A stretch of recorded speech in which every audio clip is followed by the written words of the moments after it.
Recently on the No Spin Zone, Geraldine Ferraro and the Big O himself were once again attacking Trinity United Church and calling for the removal of Father Michael Pfleger from the Catholic Church. At a recent sermon he gave while against that Trinity, Pfleger mocked Hillary for crying while in New Hampshire and said, quote, "I'm white, I'm entitled," in regards to Hillary's true feelings about the election. My question is this: why is so much coverage dedicated to Obama's church controversy by both conservative and liberal media outlets, but little media coverage is dedicated to the remarks made by controversial Pastor John Hagan? Hagan, who formerly was a religious key endorsement for John McCain, has repeatedly made offensive remarks. Why do comments like this? Is there a connection between the 9,000 Jewish refugees being forcibly removed from their homes in the Gaza Strip, now living in tents, and the thousands of Americans who have been expelled from their homes by this tremendous work of nature? Is there a connection there? If you've got a better answer, I'd like to hear it. And this. I want those of you in the State Department and in government in Washington to hear this. If America does not stop pressuring Israel to give up land, I believe that God will bring this nation into judgment, because I believe what this book says. And if God brings this nation into judgment, he will very likely release the terrorists that you've already let get here through the ridiculous immigration policy you refuse to stop. And even this. We've rewarded laziness and called it welfare. You no longer look to God, you look for a check in the mail.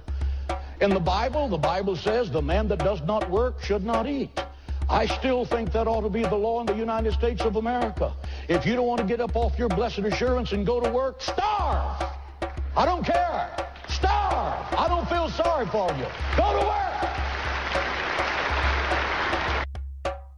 Why do comments like this go under the radar of various media sources? What do you think? Reaction to the latest controversy in the Trinity United Church. With us now, former vice presidential candidate Geraldine Ferraro has been personally involved in the Obama controversy, as everyone knows. Thanks for bringing that up again. Come on, everyone knows. Yeah. No spin zone. All right, what do you think about this? I'm angry at two different people or institutions. First of all, I'm Catholic, the Catholic Church.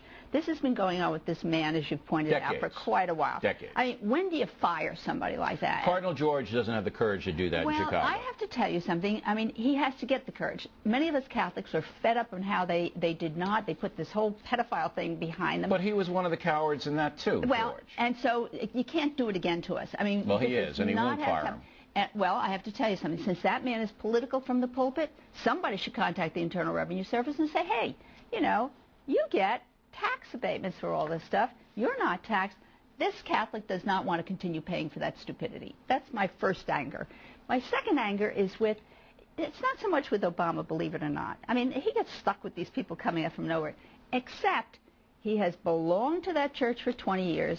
The new pastor, when he introduced this guy, and I think he showed an introduction one other night, when he introduced this guy, it was my friend has come in here. Oh, no, this guy Pfleger, he's a big Obama supporter, tied in with the church, absolutely. But he got up there, and not only was he sexist and racism has become such an issue in this campaign, but it's not just whites against blacks, that's all, blacks against whites. When you turn around and you say to yourself, well, gee, that's terrible, you can't shut up this nut, Obama can't be responsible for him. But you know what Obama is responsible for and what he can do? He's responsible for everybody in that church who got up and cheered and got excited. Why is he responsible for that? Well, because he has been with them for the past 20 years. But I can't control what people in my church do. I'm not saying you can control them.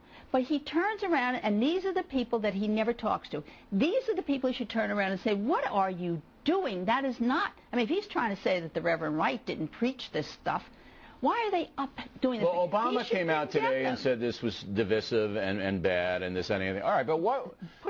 Say you're running Obama's campaign now, Ms. Ferraro, because you did run for vice president. You know what goes on at that level. Do you tell Obama to give a speech in the Trinity United Church and chastise his followers there? When you say that the Catholic Church doesn't have enough backbone to fire this priest? Absolutely not. I don't think Obama does either. But would you advise him to do that? You know, I have to tell you, I'm hearing from all of those not educated blue-collar workers, whites, and what they're saying to me are things like, you know, if you're white, you can't speak up. I have to tell you, Bill, there is a tremendous amount. they could care less what color it is. They resent what's happening to them racially. And everybody's talked about how this has been terrific and the healing things on racism. I don't think so. I think this campaign has brought racism to the fore in such a negative, awful way. Well, it's definitely been nasty. It has but I want to awful. get back to your contention that Obama is responsible for the people in the congregation jumping up and screaming and affirming what Pfleger, who is a nut, we know he is. We're going to play another soundbite coming up that's just even more offensive than what you just heard. But I'm not sure Senator Obama could do anything to convince the people in that church who are activists. It's an activist church. Well, you know what? One of the first things he should do is say, I'm sorry. I not only don't agree with the Reverend Wright and this Reverend, I'm out of here, because when I see when I see the people in this church who I thought were my friends getting up and condoning racism and sexism, it's not for me. Now, will he do that? No. Why did he join the church in the first place? For political reasons. That's exactly. And so, where are you going to go? You're going to go to your core and be critical of your core? Well, I don't think he's going to do that. Now, when you say that Pfleger's remarks were racist. Oh, awful.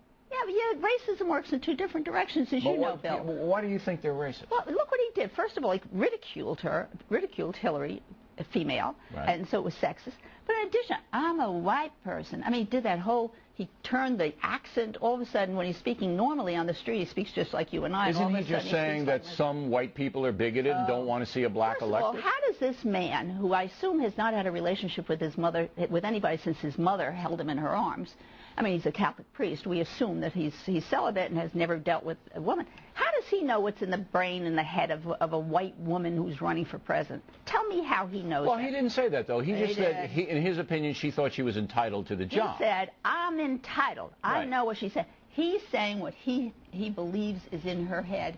He's attributing words to her. What do you think those people were up there smiling and laughing about? I'm white. I read it a little bit differently. I read it that he came out and said that Hillary Clinton thought she was entitled to this because she was Bill's wife and a white person, and that a lot of white people don't want a black to be president. I'll give you the last word. Well, you know what? If it was said like that, I would agree with you. But if you go back and listen to how he said it, he was putting words in her mouth. It was inflammatory. There's no question about it. It was terrible. It was, and it was racist. Geraldine, nice to have you here. Thank you.